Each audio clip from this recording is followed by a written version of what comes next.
Hola, un cordial saludo para todas y todos los maestros que están acompañándonos en las diferentes instituciones educativas de Antioquia, en el programa Vamos para la Universidad, en el curso de lectoescritura y especialmente pues a las chicas y a los chicos que pertenecen al grado 10º y que nos han acompañado durante estas semanas y han llevado a cabo este proceso.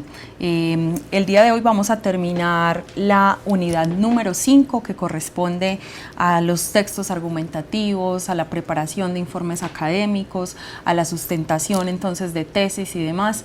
Vamos a cerrar con el tema del ensayo, pero antes pues de presentar digamos el derrotero, la agenda que vamos a tener el día de hoy, vamos a recordar como siempre entonces las recomendaciones para que vayamos cerrando muy bien este proceso. Como les decía, entonces vamos a hablar sobre el tema del ensayo, es la unidad número 5.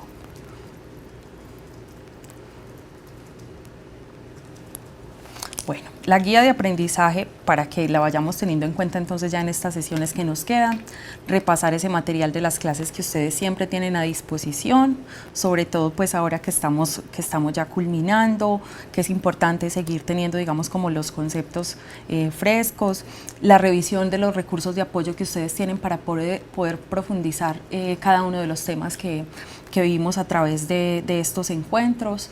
También realizar la actividad que corresponde pues a cada semana o a cada unidad. Ustedes están entregando la actividad integradora.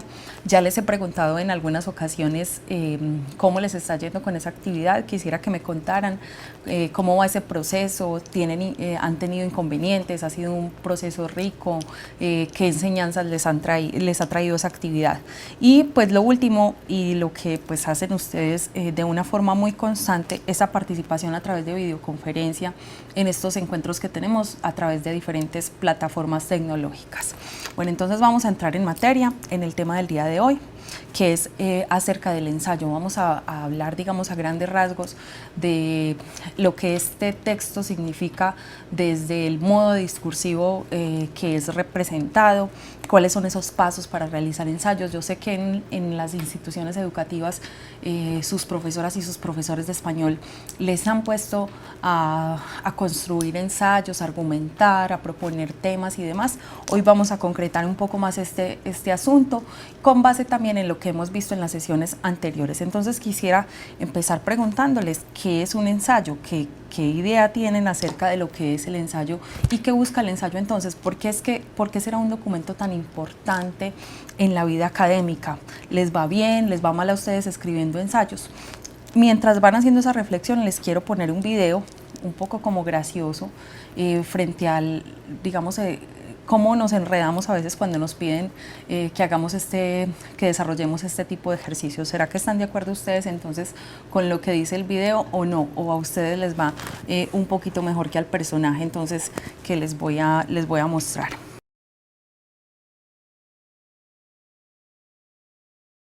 Entonces les decía que vamos a empezar definiendo lo que es el ensayo, que pues digamos como que ese personaje de esa caricatura que es Bob Esponja viene pues como a reírse un poco, lo traje a colación como para que nos riéramos un poco como de eso que nos sucede a veces cuando tenemos la vida académica como enredada, cuando a veces tenemos muchas tareas por presentar y pues resulta que nos toca presentar ensayos. Los ensayos son digamos textos más complejos, más elaborados, porque ustedes han visto a lo largo, digamos, de las últimas sesiones que hemos trabajado el texto argumentativo o el modo del discurso argumentativo, que hay que estar muy bien sustentado, que debe estar muy bien sustentado, que no se trata de opinar por opinar, sino que al contrario, o sea, lo que hay es digamos, argumentar con base en asuntos que sean lógicos, que puedan ser justificables, que tengan un sustento, que tengan otras bibliografías y demás. Bueno, miremos entonces unas definiciones de lo que es un ensayo. Es un escrito en prosa en el cual un autor desarrolla sus ideas. Eso quiere decir entonces que no es escrito como una poesía, como una canción o demás. Se trata entonces de un escrito en prosa en el cual el autor está desarrollando sus propias ideas. Estamos hablando entonces que es de un texto de autor, es decir, que lo hace una persona en particular para expresar sus pensamientos y sus ideas. Se trata de un escrito en prosa de autor. No es, digamos, entonces una reseña, se diferencia de otras tipologías textuales que ya hemos visto. Por ejemplo, ¿cuáles otras además de la reseña? El resumen eso es otra de ellas, un informe, digamos, descriptivo en el cual estemos mostrando un tema o cómo se desarrolla un tema específicamente. Entonces, el ensayo básicamente lo que es un escrito en prosa en el cual entonces un autor está desarrollando sus ideas sobre un tema determinado, con carácter y estilo personales. Ahí entonces en este tipo de textos también quedan marcados el carácter. Cuando hablamos de carácter es, digamos, que reflejar el pensamiento que tiene un autor, que quede muy reflejado ese pensamiento, y el estilo es la forma de escritura, es desde qué orilla, por ejemplo, el autor se sienta a hablar de un determinado tema. Ya ha mejorado el sonido. O ahora sí dicen que mejoró en la institución educativa Gaspar de Rodas. Bueno, esperemos que nos vayan contando y vamos entonces a seguir desarrollando la temática. Les estaba entonces diciendo que se trata de un texto de autor en el cual se expresan las ideas que son propias, pero no se trata de opinar por opinar, sino que es, digamos, el planteamiento de un tema que debe tener carácter, debe dejar ver el propio carácter del autor, es decir, desde qué orilla está dirigiéndose al público, y el estilo personal es cómo cuenta las cosas. Hay algunos ensayistas, hay algunos escritores que, por ejemplo, son muy críticos y casi siempre la mirada que tienen acerca de la mayoría de los temas que tratan son críticos. Por ejemplo, ahora que tenemos de moda el tema del proceso de paz, pues lo que pasa es que muchas personas opinan, sacan a flote sus argumentos y demás. Entonces algunos, por ejemplo, son muy críticos o muy conocedores del tema, o hablan desde las víctimas, o hablan desde otro punto de vista. Bueno, se trata también entonces, además de un escrito de autor, para expresar entonces las ideas del autor basados en esas argumentaciones, de un género literario al que pertenece, digamos, o es el género literario al que pertenece este tipo de escritos. Entonces ya hablamos de la primera definición, entonces, o de la definición general de lo que es el ensayo. Hablábamos del tema de la argumentación, como recopilando un poco lo que hemos hecho a lo largo de estas semanas, y es analizar esos textos, saber cómo encontramos una tesis, cómo construimos una tesis, cuál es la diferencia que hay entonces entre el tema que se está planteando en un texto o en un discurso con la tesis, ¿cierto? Y que cuando hablamos de otro tipo de discursos, como por ejemplo los discursos descriptivos, hablamos de una idea principal, pero cuando estamos hablando, o cuando nos enfrentamos a un texto argumentativo, hablamos de una idea principal que se sustenta en una tesis, y no solamente, digamos, en una construcción de un discurso. Bueno, entonces, por eso les decía que este es uno de los textos más complejos de realizar, porque exige mucha rigurosidad, que seamos buenos lectores, que tengamos, digamos, como esa disposición para investigar y para complementar los temas de acuerdo, digamos, a lo que exige el tema y la tesis que vamos a plantear, porque recuerden que la argumentación, ¿cuál es el objetivo que tiene la argumentación? A ver si recuerdan un poco qué es lo que buscamos cuando argumentamos, cuál es el objetivo principal de este tipo de discursos, qué instituciones educativas se animan a responder acerca del objetivo de la argumentación, qué es lo que buscamos cuando argumentamos, y qué diferencia entonces la argumentación de los demás modos del discurso, que son el discurso descriptivo, el discurso narrativo y el discurso expositivo. A ver, ¿qué será? Bueno, mientras ustedes nos van contando, voy a seguir entonces con digamos, las características del ensayo. Por acá ya me contestaron en Venecia. Convencer con nuestros argumentos a quienes nos escuchan o nos leen. Esa es una definición perfecta. Muy bien. Eso es lo que buscamos en el Bagre también.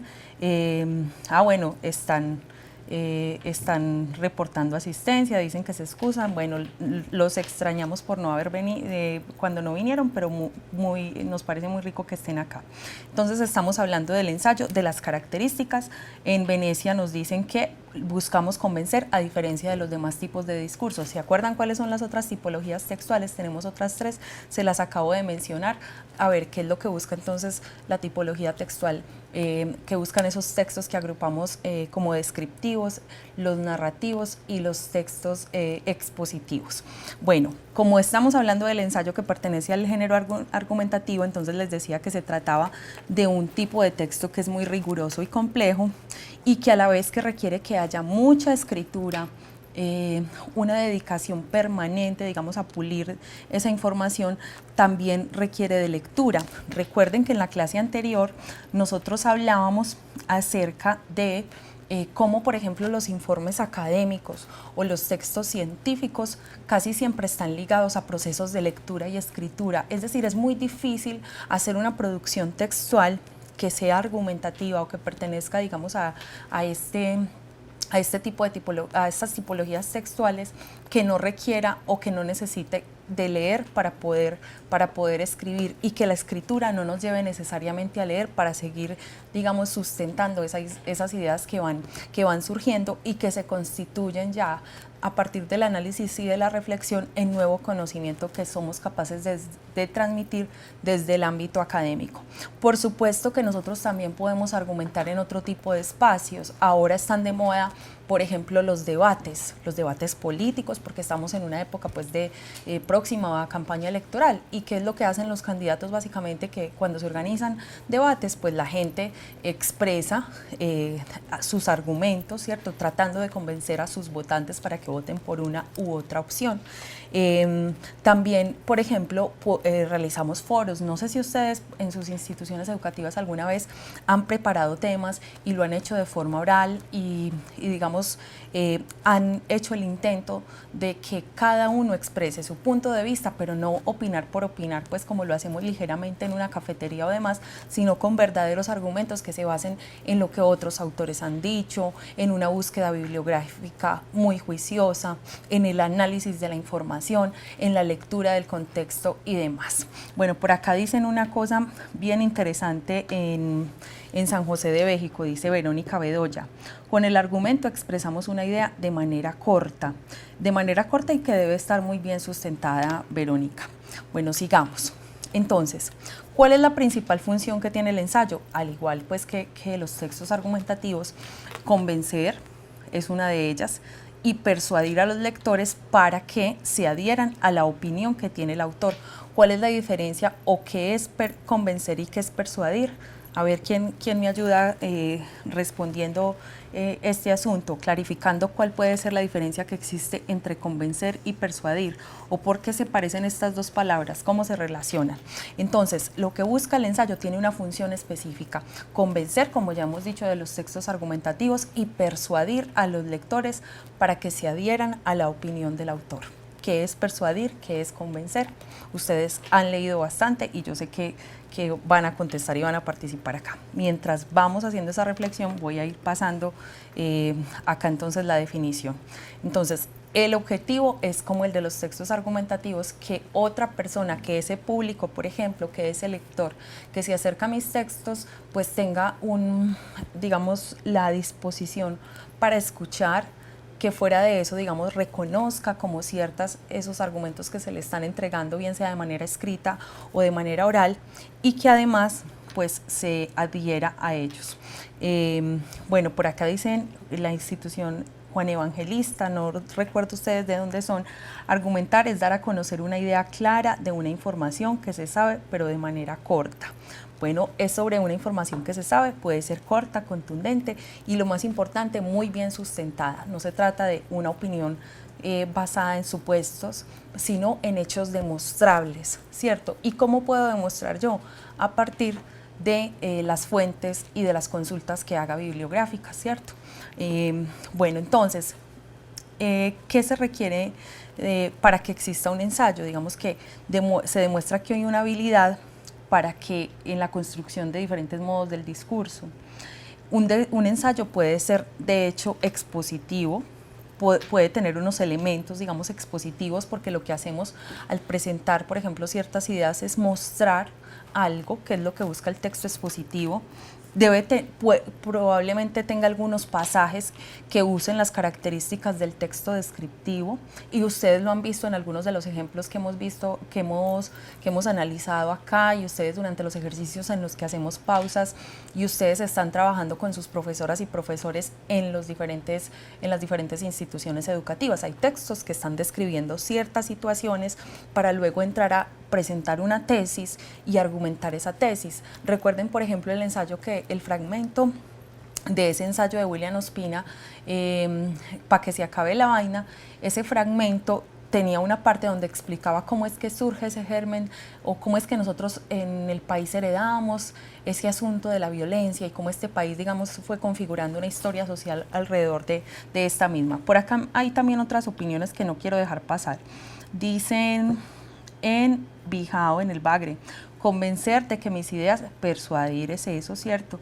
De que mis ideas son las mejores. En cambio, persuadir es convencer de una forma sutil de que mis planteamientos son los mejores. Bueno, convencer a través de la argumentación, persuadir convenciendo a través de como del discurso, ¿cierto? Llevando de manera lenta entonces a ese lector.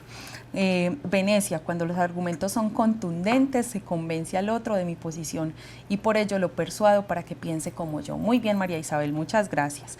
Y en Marinilla, en décimo E, dicen la narrativa es contar acerca de lo visto, leído o experimentado. Básicamente los textos narrativos lo que hacen es contarnos historias, y por eso es que ahí clasificamos los cuentos, las leyendas, las novelas, las biografías, etc. Y recuerden que hay unas historias que son verídicas y otras que son producto de la imaginación, que hacen parte de la literatura.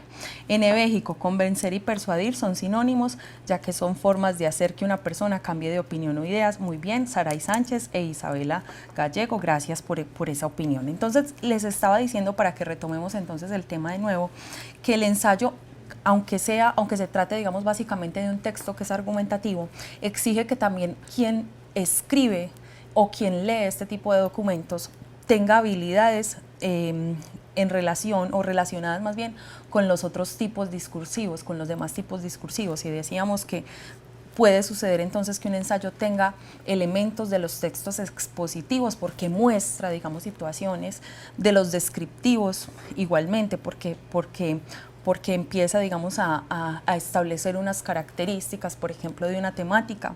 Pueden darse a partir de contar una historia. Recuerden ese ensayo que leímos de García Márquez sobre cómo fue que alguna vez casi lo pisa una bicicleta. No sé si lo recuerdan. Él empieza contando la historia de la bicicleta para poner todo el asunto de la polémica de la ortografía. Entonces, aunque se trata de un ensayo, pues también tiene elementos de el modo discursivo narrativo. Y finalmente, pues el dominio de los textos argumentativos, que veo que ustedes tienen muy bien introyectado entonces estos conceptos y saben diferenciar muy bien entre un modo discursivo y otro. Bueno, continuemos entonces.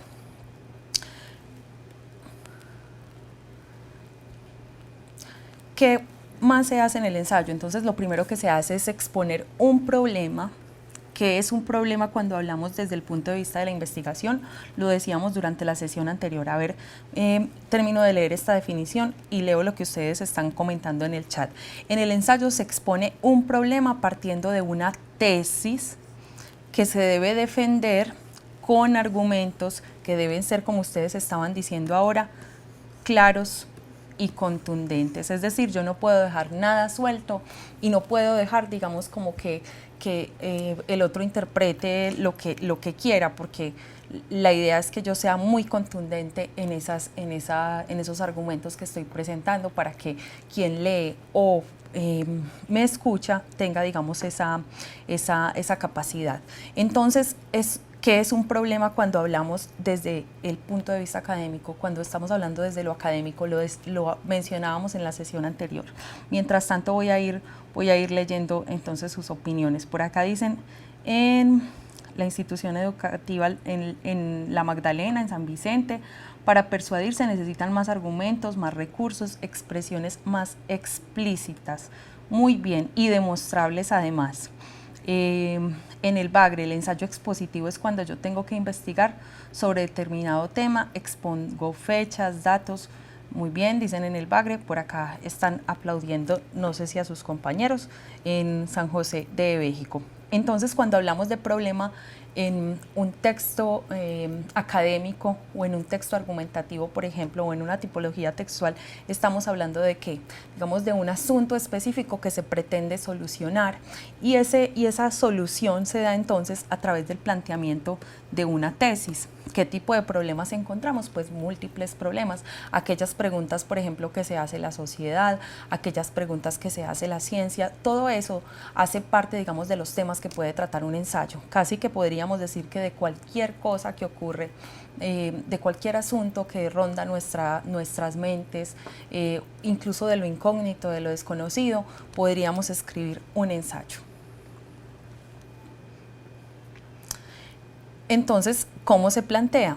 El problema entonces es la temática que vamos a tratar, la tesis es el pensamiento que tiene el autor sobre ese tema y los argumentos son las ideas con las cuales el autor defiende esa tesis.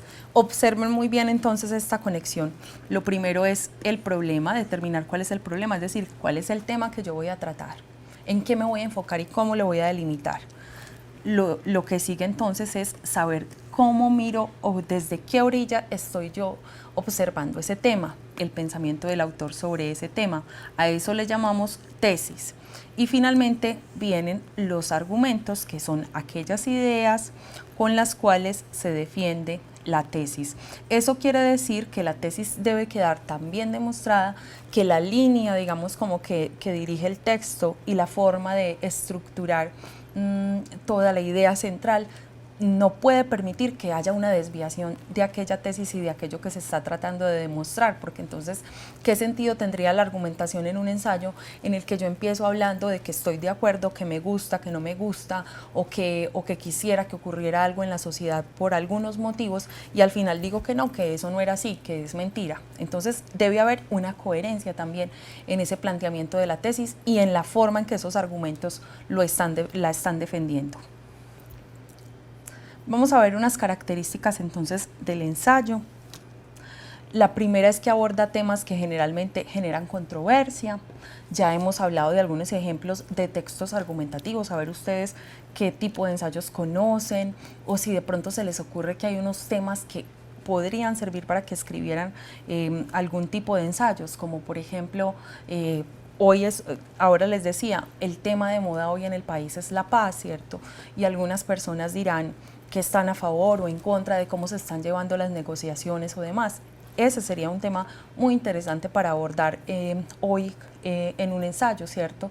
Y hay personas que se vuelven especialistas en temas políticos, que conocen bastante el conflicto armado colombiano, que lo han investigado, que han hablado con diferentes actores del mismo. Esas personas tienen, además de un pensamiento a partir de todo eso que han investigado, una mirada bastante crítica que es interesante, digamos, observar para saber, para poder hacer una construcción, digamos, de opinión pública, para que todos aprendamos como a leer el entorno. Pero también hablando sobre ese mismo tema, pues podrían salir otros subtemas, una gran cantidad de temas. Por ejemplo, que si nos parece bien la forma en que los medios de comunicación están cubriendo o han cubierto el proceso de paz. Ese es uno de los temas como para enumerar solamente alguno. Quisiera que ustedes hablaran de otro tipo de temas que generalmente entonces están generando controversia en sus contextos, en sus entornos, o por aquello que leen, por aquello que leen, que discuten con sus amigos, y nos contaran entonces a través del chat. Bueno, la otra característica muy importante del ensayo entonces es que generalmente se plantean esas posturas y esas opiniones del autor a través, digamos que en un lenguaje en tercera persona. Eso no quiere decir, digamos, que sea una condición que todos los ensayos deban estar escritos en tercera persona. Y ustedes se han dado cuenta que en algunos ejemplos que hemos abordado acá, no todos los ensayos están escritos en tercera persona. Digamos que algunos que tienen un corte un poco serio, como distanciado, como de los lectores, como esos que tienen, digamos, unas temáticas muy sensibles, son escritos, digamos, como en tercera persona. Pero hay otros que hablan de asuntos con los que el autor de ese texto quiere llegar de una forma más contundente a los lectores y generar esa cercanía. Entonces, en ese caso conviene que el autor realice ese escrito y ese planteamiento del texto de una forma, digamos, más cercana. Y ahí se puede usar. Lo importante no es, digamos, que determinemos si vamos a usar tercera persona, primera persona, si vamos a hablar en plural o en singular, sino que sepamos muy bien, dependiendo del público, de la temática y de aquello que vamos a decir, escoger desde qué punto de vista vamos a escribir. Eso es lo importante también de entregar los diferentes elementos que les permiten a ustedes comprender esos textos que están leyendo, para que también, además de hacer las diferentes lecturas, la lectura crítica, digamos una lectura literal y otra inferencial, ustedes también entiendan cuál es el contexto desde el cual se están contando esas cosas y puedan entender un poco más aquello que les dicen. Vean, acá hay unos temas bien interesantes que están planteando desde Venecia: la drogadicción, el aborto, la violencia en los colegios, la reducción en el número de senadores. Mateo, muchas gracias. Y también el desempleo en Colombia, claro, es un tema polémico, además bien sensible, lo habla Valentina Gómez. Muy bien, Valentina. Bueno, entonces, también otra característica del ensayo es que constantemente, digamos, está nutrido, digamos, es un texto nutrido por fuentes bibliográficas, por tanto aquellas que son testimoniales, como aquellas que son documentales. Como les decía, acá están recordando que el proceso de paz en Colombia es un tema de esos que hay que considerar como bastante interesantes hoy en el país y que generan controversia y diferentes puntos de vista y demás, pero seguramente quienes mejor pueden hablar acerca del proceso de paz pueden ser las personas que les ha tocado, digamos, estar en medio del conflicto, pero igualmente aquellas personas que lo han estudiado y que conocen muy bien la historia del país.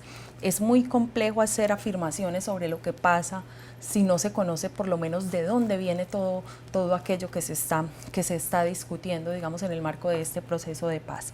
Bueno, en Chigorodo dicen, bueno, Juan Evangelista es de Chigorodo, muchas gracias. El embarazo en adolescentes, muy bien. Políticas de inclusión, cierto. La sexualidad, sí.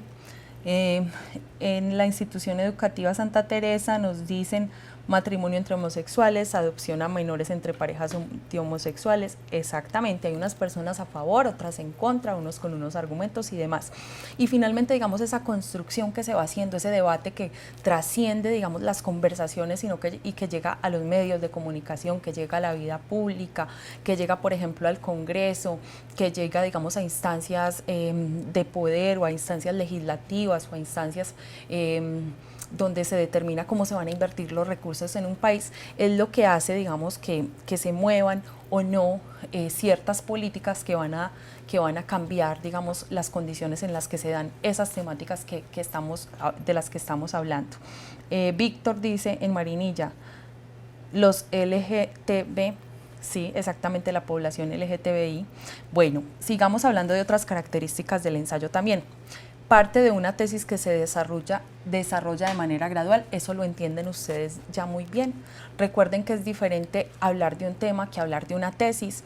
El tema es, digamos, como esa segmentación de lo que voy a decir o digamos, delimitar aquello que voy a decir. Por ejemplo, ustedes acá lo que están haciendo es poner algunos temas muy generales.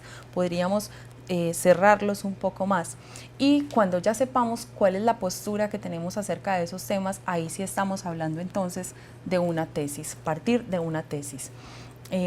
Bueno, por acá me siguen contando ustedes otros temas. En San Vicente dicen el uso de las redes sociales, muy bien, el proceso de paz, el trabajo infantil, la política. Digamos que la política sería, por ejemplo, un tema bastante amplio. La religión, también dicen en Girardota, muy bien, es un tema bastante amplio. ¿Cómo cerrar ese tema?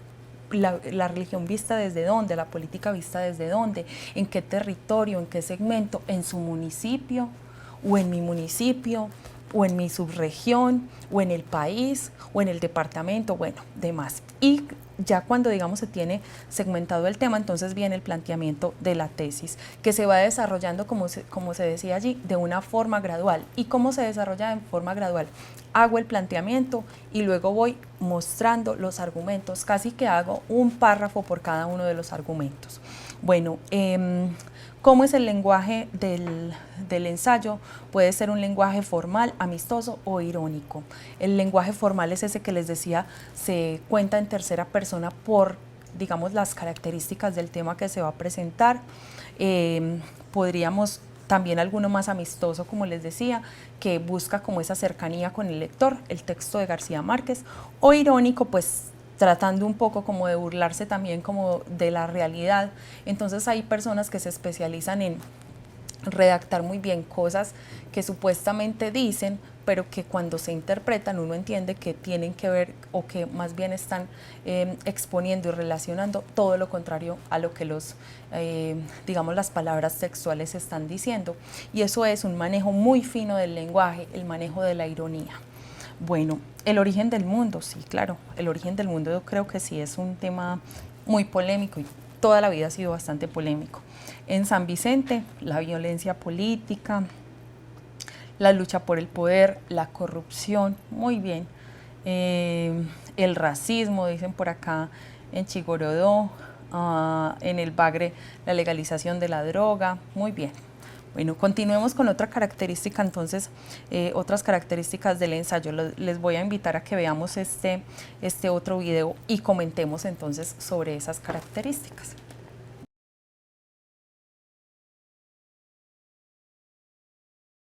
Bueno, ¿qué tipos de ensayos hay? Algunos de ustedes ya los han mencionado, lo vieron también en el video. Hablemos de algunos de ellos. Encontramos entonces los ensayos literarios, los ensayos científicos, los ensayos críticos y los ensayos argumentativos.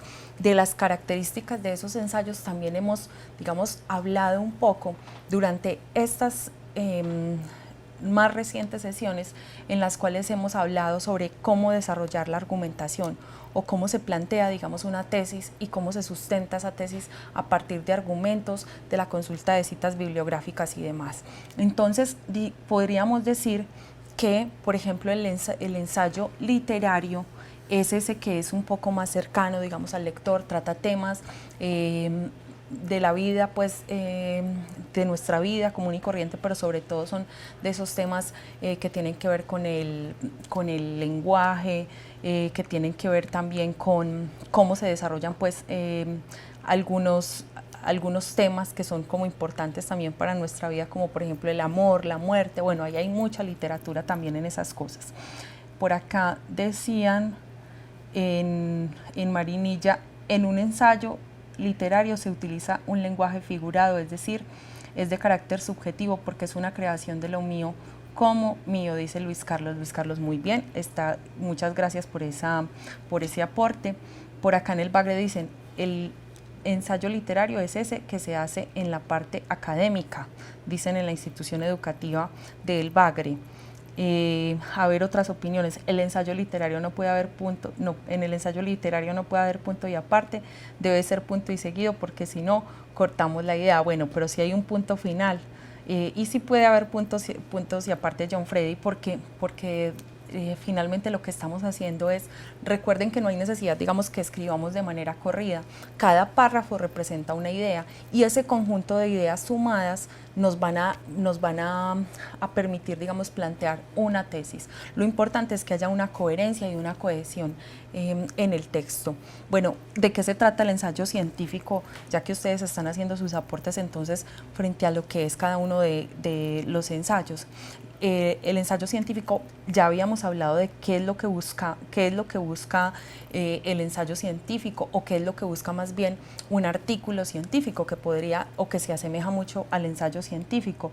Por acá dicen en la institución educativa Santa Teresa, el ensayo científico cuenta temas relacionados con investigaciones y nuevos avances. En Argelia, muchas gracias en Argelia, es cierto, es divulgar aquello que se ha convertido en nuevo conocimiento para resolver los problemas de nuestras sociedades, bien sea, digamos, desde las ciencias exactas, de aquellas que buscan resolver temas muy puntuales, como aquellos que son un poco más subjetivos y que tienen que ver más como con nuestra existencia, que son aquellas, aquellas problemáticas que investigan las ciencias sociales. La Magdalena San Vicente Ferrer, sí, sabemos, aborda temas de la ciencia y de la tecnología, muchas gracias. Y el ensayo crítico, ¿por qué hablamos de un ensayo crítico también? Dicen en Marinilla, en 10E, en el ensayo científico se utiliza un lenguaje técnico, es decir, un lenguaje sin ambajes, dice Daniel Usme. Muchas gracias, Daniel. Hablábamos de esas características también en la sesión anterior cuando decíamos que lo contamos más en tercera persona, que esas ideas tienen que estar muy bien sustentadas y demás. En el Bagre, en el ensayo científico es aquel que tiene que ver con investigaciones científicas. El ensayo crítico, bueno, es donde el ensayista toma una posición sobre el tema y el argumentativo se hace a través de ideas, de razones y puede ser, por ejemplo, a través de la comparación. Dicen en el Bagre. Se nota que han ya consultado ustedes, además pues de trabajar el tema con sus profesoras y profesores en las diferentes sesiones, la plataforma que es, digamos, una recomendación también que se les ha hecho. Dicen en San Vicente, toma postura sobre diferentes temas, muy bien. El ensayo crítico argumenta correlaciones referentes a otros autores, ¿cierto? Yo puedo hacer un ensayo crítico acerca de cómo es la obra de un autor, por ejemplo. Se han escrito muchos ensayos críticos de cómo es la obra de los escritores, digamos, más importantes de nuestra lengua, cómo era la obra de Cervantes, cómo era la obra de Rafael Reyes, cómo era la obra, por ejemplo, de Gabriel García Márquez, la de Octavio Paz, que nosotros leímos un fragmento de un ensayo en la sesión anterior, bueno, y demás. Por acá hay otra opinión acerca de lo que es el ensayo crítico. El ensayo argumentativo, bueno, suena un poco redundante porque en todos los ensayos hay que argumentar, pero ¿qué puede ser entonces el ensayo argumentativo? El ensayo crítico, dicen en Argelia, es aquel en el que se parte de una teoría para apoyarla o criticarla desde el punto de vista del autor. Muy bien. Y en el Bajo Cauca nos dicen, el ensayo argumentativo es cuando el ensayista se apoya en varias temáticas para sustentar la tesis planteada. Así es, como esas temáticas, varias temáticas, pues tiene una multiplicidad de temáticas, como todas esas que ustedes mencionaban ahora, escoge un tema, aborda una tesis y empieza, digamos, a argumentar entonces esa tesis, a defenderla y a persuadir a los demás para que se plieguen a esa tesis, para que se convenzan de que eso que está planteando es lo correcto. Por acá también en Chigorodó nos dicen el argumentativo, cuando se dice algo a favor o en contra sobre algo en especial. Muy bien, gracias Smith. Bueno, vamos a continuar entonces. Esos son los tipos de ensayos. Vamos a ver cómo se da entonces la redacción de ensayos en un paso a paso, que es muy similar a cómo se plantean entonces o cómo se redactan los informes académicos, los informes de investigación. Entonces, ¿cómo es esa redacción? Lo primero que es, pues, en todos los textos delimitar el tema, saber qué es lo que voy a decir, ponerle como unas fronteras, porque si no se nos va a volver una absoluta generalidad. Y digamos que ahí vamos a tener problemas cuando no somos capaces, digamos, de cerrar un poco como el panorama acerca de esos temas de los cuales vamos a tratar. Lo que sigue es emitir un juicio personal acerca de ese tema. ¿Eso qué significa? Cuando yo ya tengo la capacidad de emitir un juicio personal acerca de ese tema que he definido, que ya estoy empezando a construir la tesis. Entonces ese es el segundo paso, es un paso fundamental para poder redactar un muy buen ensayo. Entonces, delimitación del tema, emitir un juicio personal acerca de ese tema que ya delimité, que ya cerré, y vamos con el tercer paso. Luego sigue la parte de hacerme preguntas acerca de ese juicio planteado. Bueno, entonces yo pienso esto acerca de esta situación que ocurre, por ejemplo, en mi barrio, o ocurre en mi pueblo, o en mi comunidad, o en mi familia, o demás, o en el contexto, por ejemplo, de las personas que pertenecen a mi mismo rango de edad, entre los adolescentes, entre los jóvenes, entre personas mayores, entre los niños y demás. Entonces yo pienso eso y voy a empezar entonces a hacerme preguntas acerca de ese tema. ¿Qué preguntas puedo hacerle al tema? ¿Qué significa? ¿Por qué, digamos, esa postura y no otra postura? ¿Cómo incide, digamos, entonces en el contexto en el que se desarrolla, digamos, esa problemática? Bueno, digamos que cada pregunta o las preguntas que se hagan dependen también del tema y del contexto en que se planteen. Vamos a un cuarto paso. Por acá me están diciendo otras cosas que también voy a mencionar. En la institución educativa Santa Teresa dicen: el ensayo argumentativo es aquel que permite ampliar un término o una teoría de modo expositivo. Muy bien, muchas gracias. Seguimos entonces un cuarto paso, buscar obras de autores que hayan escrito sobre el tema. Entonces, cuando yo ya tengo una tesis, cuando empiezo a cuestionar aquello que voy a contar, lo que debo hacer es una búsqueda bibliográfica, saber qué personas o qué autores más bien han expuesto y a sus argumentos sobre aquel tema que voy a trabajar, para saber, digamos, si ellos logran desmontar esa tesis que tengo o la reafirman, porque eso puede ocurrir. Recuerden que una tesis es un supuesto, y ese supuesto, pues lo que se debe hacer con los argumentos es demostrarse.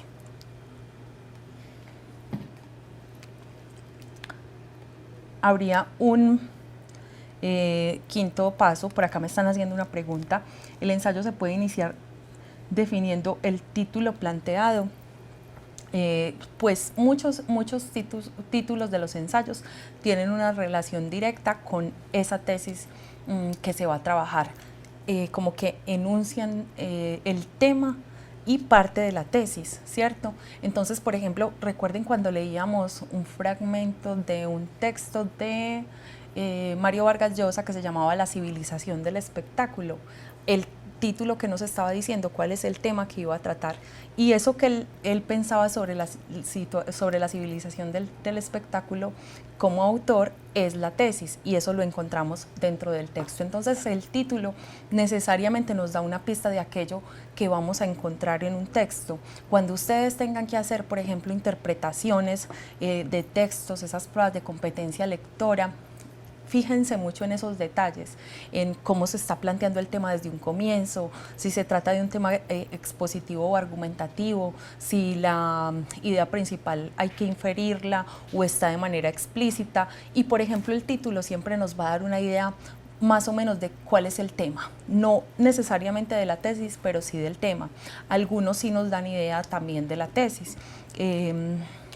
Por ejemplo, el ensayo de Estanislao Zuleta que leímos sobre la dificultad, que se llama elogio de la dificultad, pues también nos está hablando de un tema, pero nos está dando una pista un poco más amplia acerca de cuál es la tesis. Y la tesis de él es que hay que elogiar la dificultad porque las cosas, digamos, que se consiguen con mayor dificultad son las que más se pueden disfrutar, porque aquello que es tan fácil a veces no parece como darnos tantas satisfacciones. Bueno, un quinto paso. Acá me están preguntando una cosa en Argelia que me parece importante. Ahorita hablamos de eso, acerca de cómo usar los piedepáginas con las citas textuales. Todo depende del tipo de norma que vayamos a utilizar. Ya vamos a eso. Entonces, escribir la tesis de acuerdo con la interpretación de las consultas bibliográficas. Yo les decía, puede ser que la bibliografía les tumbe la tesis. Si les tumbó la tesis, complicado, pero es mucho mejor que lo hagan en ese proceso o que se den cuenta en ese proceso a que ustedes salgan a decir una cosa que no tiene fundamento. ¿Qué pasó? Resulta que ustedes pensaban que los días, por ejemplo, que todos los primeros de junio llovía. Estoy hablando pues de una posición, de un supuesto. Entonces, resulta que ustedes se van a revisar toda la bibliografía y encuentran que sí, durante todos los últimos 5 o 10 años seguramente llovió ese día que les estoy mencionando, pero encontraron por allá en la búsqueda bibliográfica que no necesariamente todo el tiempo, sino que en un mes no ocurrió de esa manera y demás. Bueno, entonces Cuando eso ocurre, ya es muy complicado que yo siga argumentando una tesis que ya fue desmentida o que ya fue reevaluada por otros autores o por otra información que exista sobre ese tema. Bueno, otro paso entonces, de acuerdo, digamos, a la interpretación que haga sobre esas consultas bibliográficas que me permitan debatir, digamos, con esa tesis, es seleccionar entre esa bibliografía esas personas que están a favor o que están en contra de lo que yo estoy argumentando, porque eso le da como más voces y más peso a lo que estoy diciendo. Recuerden que uno no se pone a discutir con otras personas, y hablo de una discusión sana y hablo de un debate porque todos estemos de acuerdo. Precisamente de donde nacen a veces unas conclusiones bien interesantes es desde la diferencia. En estos días leía, no recuerdo de qué parte, a qué autor, que decía pues que quien se sienta a discutir desde aquello que considera que es una verdad absoluta, ya está ignorando al otro y no le está dando cabida, digamos, a que sus ideas puedan ser aceptadas. Bueno, vamos entonces que ese contraste, a ver que ese contraste es muy importante, porque permite entonces que haya polifonía, es decir, muchas voces dentro de ese texto. Luego viene entonces, cuando se hace esa selección, ordenar y jerarquizar de manera lógica esas ideas.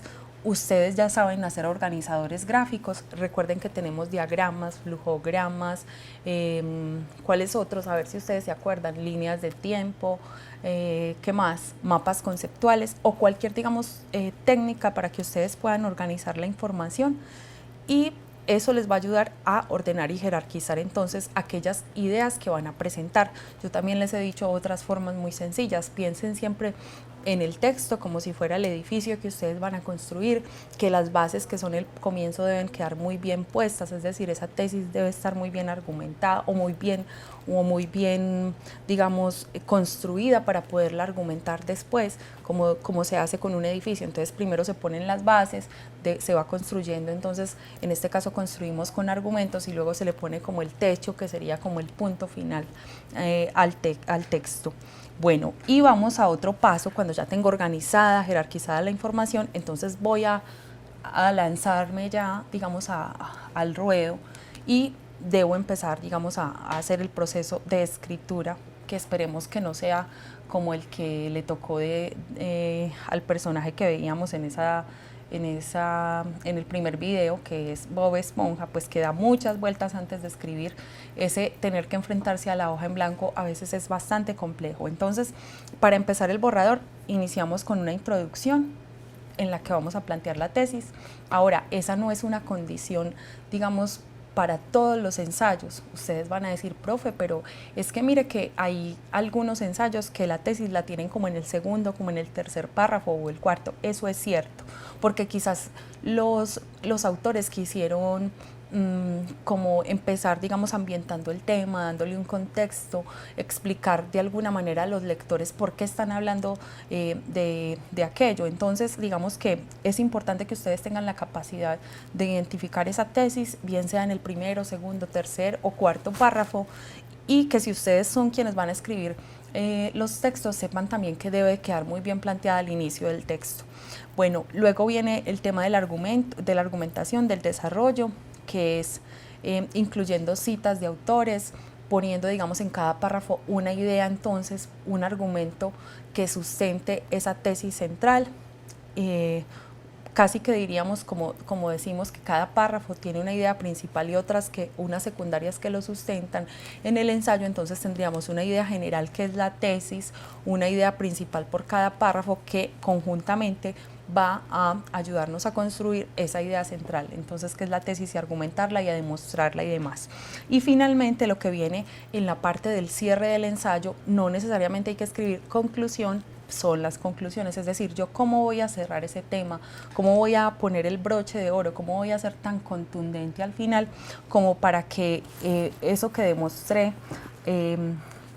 eso que planteé en una tesis, que luego demostré con argumentos, con citas de otros autores y demás, quede realmente cerrado y concluido, para que el lector entonces tome la decisión de convencerse de que eso que le estoy exponiendo sucede de esa forma.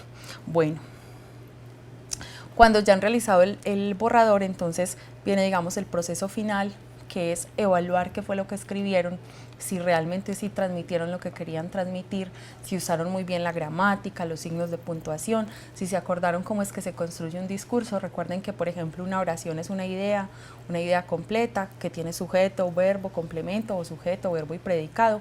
Generalmente van desde un punto hasta otro punto las oraciones, que las oraciones tienen unas funciones dentro de los párrafos.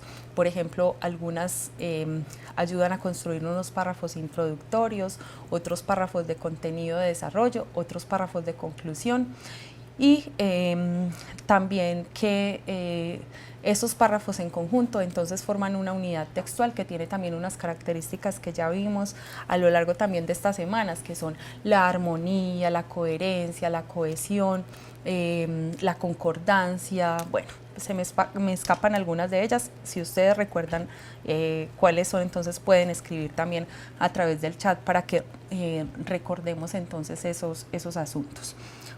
Bueno, y lo último, cuando ustedes ya han hecho, digamos, esa primera revisión o alguien les ha ayudado, por ejemplo, un tutor, un profesor, un compañero, ustedes se apoyen, por ejemplo, en otros textos como el diccionario de la Real Academia, a ver si eso está bien escrito, si esta palabra, digamos, sí tiene ese significado y en el contexto sí significa aquello que yo escribí, o más bien debería usar otro término que se acomode mucho mejor.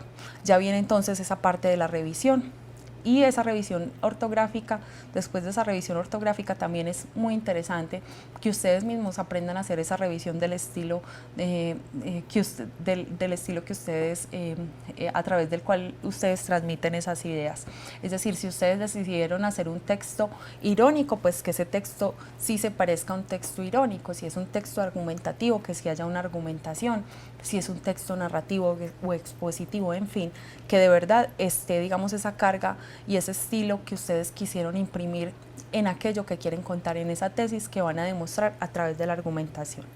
Bueno, y digamos que ya en ese punto tendríamos entonces el ensayo listo para ser publicado. Por acá me preguntaron que en Argelia, que les dijera cómo utilizar el pie de página con las citas textuales. Bueno, entonces para ello tendríamos que recurrir nosotros a mirar qué dice, por ejemplo, la normativa internacional o la normativa que se está usando en Colombia para citar, para hacer citas textuales. Yo les propongo que el martes, en la próxima sesión, demos una mirada como a más o menos cómo se cita, cómo se hacen las citas de diferentes autores, ¿les parece? Porque pues me gustaría mostrarles unos ejemplos y demás. Por lo general, pues digamos, la regla lo que dice es que aquellas citas textuales, eso que han dicho otros autores, se pone entre comillas. Si esas citas, por ejemplo, exceden las 40 palabras, se separan un poco del texto y se ponen con una sangría. Bueno, yo les mostraría cómo hacerlo. Y pues ya no se están usando tanto los pie de página, por ejemplo, como me preguntan en Argelia, sino que lo que se usa es que se van haciendo dentro de la misma cita como unos paréntesis en los que se relaciona el apellido y el año de publicación de ese documento, y en la parte final se incluye una bibliografía. Y ustedes también han podido observar, por ejemplo, en algunos de los textos que hemos traído acá, cómo se van haciendo esas citas. Recuerden que no solamente existen las citas textuales, sino que también existen las citas, el parafraseo, que no se pone entre comillas, pero yo como estoy diciendo las ideas de otro autor, parafraseándolas, es decir, con mis propias palabras, pues sí debo también darle el crédito a ese autor, porque no se trata de algo que digamos es producto de mi elucubración y de mi imaginación. Dicen por acá en Argelia, cualidades del discurso: cohesión, coherencia, brevedad, armonía, unidad temática, concisión, precisión. Muy bien, gracias Argelia. Y en México dicen que sí, que claro, que están muy interesados en que el martes entonces veamos un momentico todo lo que tiene que ver con norma Zapa y más o menos cómo se cita. Eso es lo que más me interesa, que ustedes aprendan cómo citar entonces las ideas de otros autores. Entonces le vamos a sacar ese rato con toda seguridad durante la próxima sesión. Bueno, vamos a realizar el ejercicio. Este ejercicio es igualmente como lo hemos hecho en otros momentos y en las últimas semanas, es de lectura, que ustedes lo hagan en sus clases. Vamos a leer los primeros 4 párrafos de este texto, que es de el escritor, se me olvidó el nombre, de Galeano, Eduardo Galeano, que se llama El imperio del consumo. Por acá me están preguntando que cuántas semanas faltan de estudio del curso. Creo que es una semana la que nos falta, creo son como 2 sesiones, hoy estamos terminando la unidad número 5, la próxima semana vamos a tener la unidad número 6. Entonces pues es hora de que vayamos repasando todo, por eso me alegra tanto que vayan contando por ahí, que yo les vaya preguntando y vayan recordando, digamos, ciertos asuntos, que también saquen a flote, digamos, como esas inquietudes que ustedes tienen, como aquello que dicen, bueno, de pronto no presté tanta atención en esto, o no profundicé, o no profundizamos en la clase o demás. Entonces muy interesante que ustedes puedan hacer sus observaciones. Entonces, ¿cuál es el ejercicio que les propongo desde ahora para los siguientes minutos? En sus cursos vamos a leer entonces este texto que se llama El imperio del consumo, los primeros 4 párrafos, vamos a encontrar la tesis de ese texto, la vamos a redactar, cada institución educativa o cada estudiante que tenga computador puede con sus compañeros redactar la tesis de este texto, y van a escribir entonces unas líneas en las que ustedes argumenten si están de acuerdo con la tesis o no. Y me gustaría que, aunque estuvieran de acuerdo, algunas instituciones hicieran el ensayo de escribir todo lo contrario, a ver qué nos sucede. Por ejemplo, le propongo a México que diga que no está de acuerdo, le propongo a ver a algunos de los que han participado hoy, le propongo a Argelia que que también digan que no están de acuerdo, aunque lo puedan estar, en Bajo Cauca también, también, bueno, en Argelia ya se los dije, hagámoslo en Chigorodó y hagámoslo en Marinilla, que no estén de acuerdo. Los demás entonces vamos a escribir entonces un pequeño, recuerden, identifican la tesis y escriben, digamos, ya de su propia autoría, un pequeño texto de 3 o 4 líneas en las que expresen un argumento a favor o en contra de esa tesis. Nos vemos entonces más o menos en 10 minutos. Vamos a trabajar entonces en este texto de Eduardo Galeano.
Bueno, entonces vamos a cerrar ya esta sesión del día de hoy leyendo las propuestas que ustedes hicieron entonces, tanto en la identificación de la tesis del texto de Eduardo Galeano, como el argumento que ustedes van a presentar en conjunto con sus grupos. Vamos a ver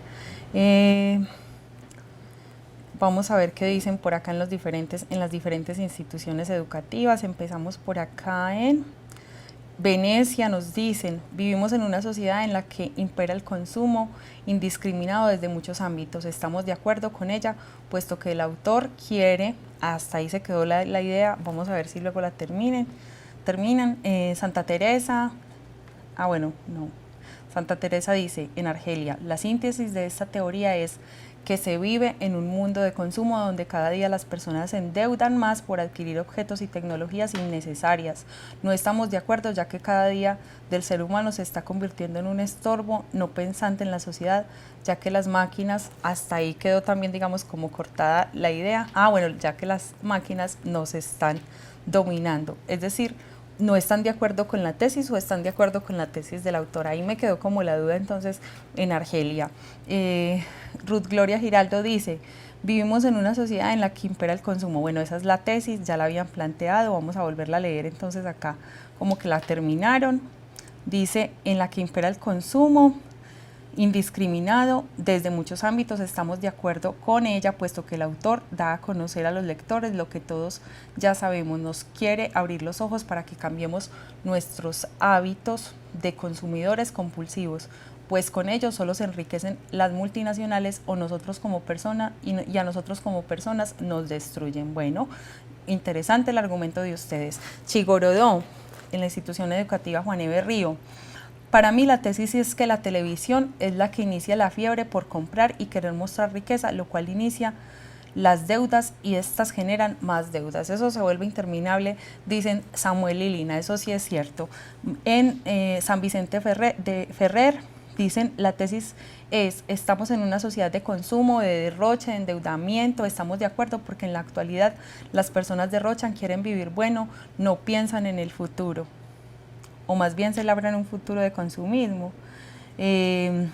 En Venecia dicen: como bien se dijo, nosotros asumimos el dinero como una forma de satisfacer caprichos momentáneos en lugar de fomentar el ahorro. En cada gasto que realizamos de él hay un excedente que se incrementa cada vez más. Acabar con ello es imposible, pues cada vez se presentan más caprichos por satisfacer. Somos máquinas para derrochar dinero y somos víctimas de gobiernos. A ver, bajémosle un poquito más. Se me escapó un poquito eso. Y somos víctimas de gobiernos que nos hacen, los inversionistas de sus negocios, en vez de ser ellos quienes hagan crecer las posibilidades de acabar con el consumo excesivo. Bueno, muy interesantes los argumentos de Venecia, muchas gracias. Vamos a ver en Atanasio, que les volvemos a dar las gracias por el video, les gustó, pues nosotros muy contentos acá en Vamos para la Universidad, digamos, por ese detalle que tuvieron ustedes. Ahora lo volvemos a poner al final. En el mundo los gobiernos nos inculcan la necesidad, entre comillas, qué interesante que pongan necesidad entre comillas, es irónico además, de comprar para que hagamos consumos innecesarios. Así es como las grandes empresas nos manejan y por ello facilitan su trabajo por medio de las telecomunicaciones y audiovisuales y las publicidades directas. Muy bien, vamos a ver las otras. En México, tesis: vivimos en un mundo consumista donde no aprovechamos adecuadamente los recursos con los que contamos las personas, ansias de comprar, tener de todo solo por moda, por sentirse muy cool, encajar en la sociedad, no piensan lo que es verdaderamente necesario.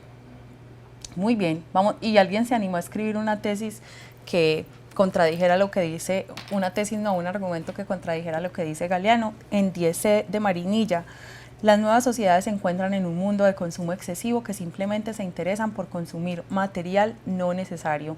Estamos en contra porque entre más consumimos, más aprendemos. En Marinilla sí, digamos, entonces hicieron el ejercicio de que puede ser que ellos crean que el consumismo sí nos tiene un poquito como la vida descuadrada, pero ellos dicen que el consumir nos puede hacer aprender. Bueno, María Auxiliadora tiene problemas con el volumen. Creo que son ustedes, revisen por favor. San José de México, estamos de acuerdo porque lo planteado en el texto es la triste realidad en la que vivimos. Bueno, sí, pero sería bueno escuchar, aunque ustedes no estén de acuerdo, unos argumentos que digan que Eduardo Galeano no tiene la razón. Dice, en la Inmaculada de Nariño, día sin leer a la Inmaculada, el consumismo nos hace aparentar ser lo que no somos. Es cierto, porque finalmente nos estamos llenando de un montón de cosas y creando unas necesidades que quizás no sean tan necesidades. Bueno, muchas gracias por sus diferentes aportes, por la participación. Nos vemos en la siguiente sesión. Como les dije, vamos a dedicar entonces un pequeño espacio para que hablemos de cómo citar, cómo nombrar entonces o cómo poner, digamos, citas de otros autores. La próxima semana vamos a hacer, vamos a trabajar la unidad número 6 que tiene que ver con la oralidad. También entonces van a estar ustedes muy conectados con esta participación a través de internet y muchas gracias. Entonces nos vemos en la próxima. Que estén muy bien.